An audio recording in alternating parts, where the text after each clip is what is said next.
What's going on, guys? Get123 here with more Grand Theft Auto 5, and Rockstar just released 3 new artworks for Grand Theft Auto 5, and let me tell you, they look great. So, right now you are looking at the first picture that they gave to us on the day that the 3 trailers were released, but what they've done now is they have expanded these pictures. They have widened them to show us the entire artwork. So, why don't we start by looking at Franklin.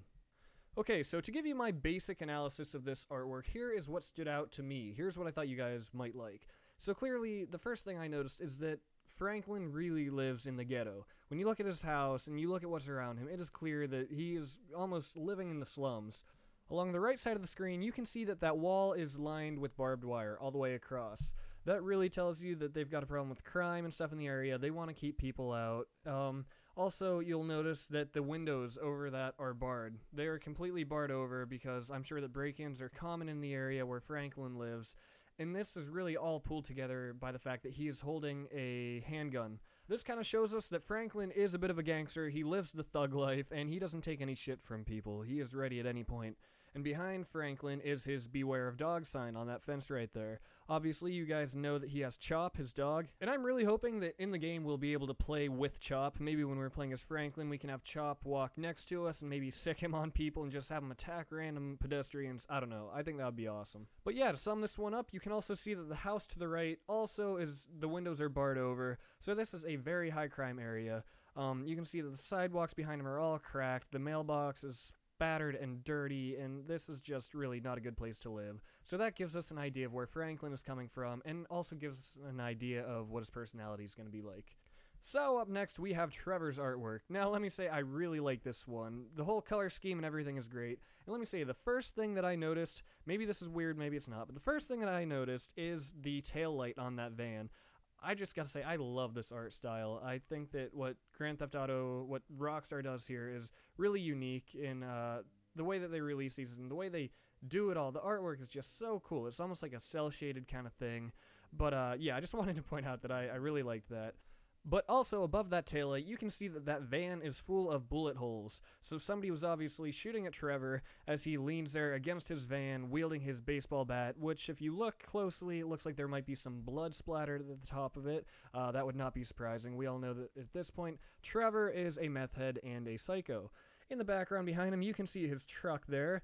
I thought it was a little interesting that there is, in fact, a teddy bear tucked in between the bumper and the grill of the car. That's kind of cool. I wonder why it's there, what it represents, what it means to him. I'm sure that it has some sort of relevance. And below that teddy bear, look at the license plate. It says Betty 32. So, Betty, we don't know who that is at this point. Maybe it won't be anybody, maybe it'll just be random. But at the same time, it could also be maybe Trevor's mother. Maybe she'll play a role in the game. Trevor might be one of those deep-down mama's boys who really cares about his mother, or maybe it's some woman in his life. We don't know at this point. However, it could also just as easily be that the name of the truck is Betty, because as we know, a lot of guys like to name their trucks. So, who knows? I guess we'll have to wait and find out.